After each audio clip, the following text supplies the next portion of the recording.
Hi mga kaibigan! Welcome back to my YouTube channel. Today, or ngayon, pag-uusapan natin ang dalawang bagay na madalas hindi na pag-uusapan.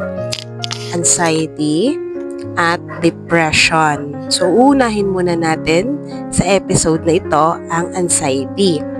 So, ano nga ba ang mga symptoms ng anxiety? At paano natin malalaman kung tayo mismo o mga mahal natin sa buhay ay dumaranas na pala na ng ganito. No? Tara, alamin natin. Sintomas ng anxiety. Una, mabilis ang tibok ng puso or heart palpitations. Kapag may anxiety ka, parang palagi kang alerto o may inaantay na mangyayaring masama. Nagre-react ang katawan mo sa stress kahit wala namang real danger. Kaya bumibilis ang tibok ng puso mo na parang palagi kang kinakabahan. Pangalawa, pawisin ang palad o katawan kahit hindi naman mainit. Ang katawan mo ay nag-a-activate ng fight or flight response kahit wala ka namang kalaban o panganib. Kaya kahit nasa normal ka lang na sitwasyon, bigla ka na lang pagpapawisan. Ang pangatlo ay nanginginig o parang kinokuryente ka.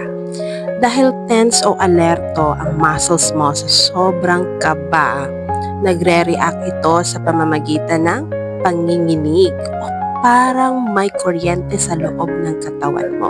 Ang pang-apat ay hirap kang huminga o parang kinakapos sa hangin.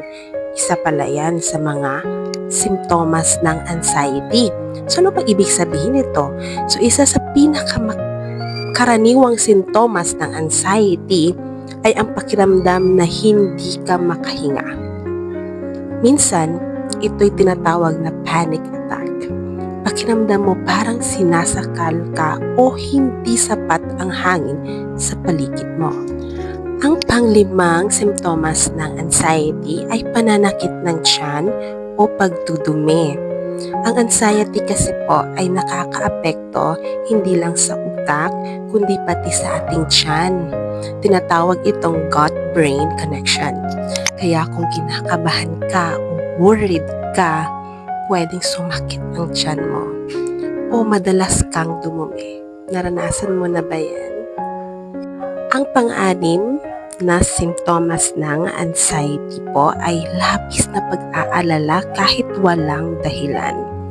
Normal lang sa atin na mag-alala kasi tao lang tayo.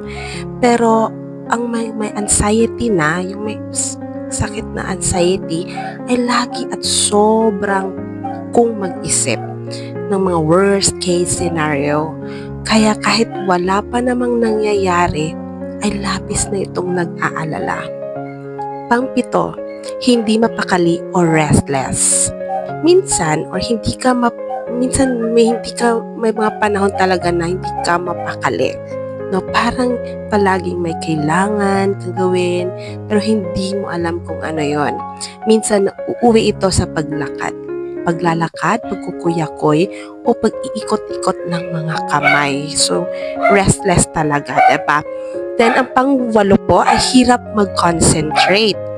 Dahil ang utak mo ay puno ng takot at pag-aalala, nahihirapan kang mag-focus sa mga simpleng gawain tulad ng pakikinig sa klase o pagtapos ng isang gawain. At pang-siyam po ay laging may kaba o takot na may mangyayaring masama. Palagi kang may feeling na may hindi magandang mangyayari kahit wala namang basihan. Para kang laging naghihintay ng sakuna or bad news. Salamat sa panonood at kung may natutunan ka ngayon, kaibigan, please like, share, and subscribe to my YouTube channel kung hindi ka pa po nakapag-subscribe at i-click ang notification bell para updated ka sa mga susunod na videos ko po. So, i-comment mo rin kung ano yung gusto mong topic next time. Tandaan, hindi ka nag-iisa. Bye!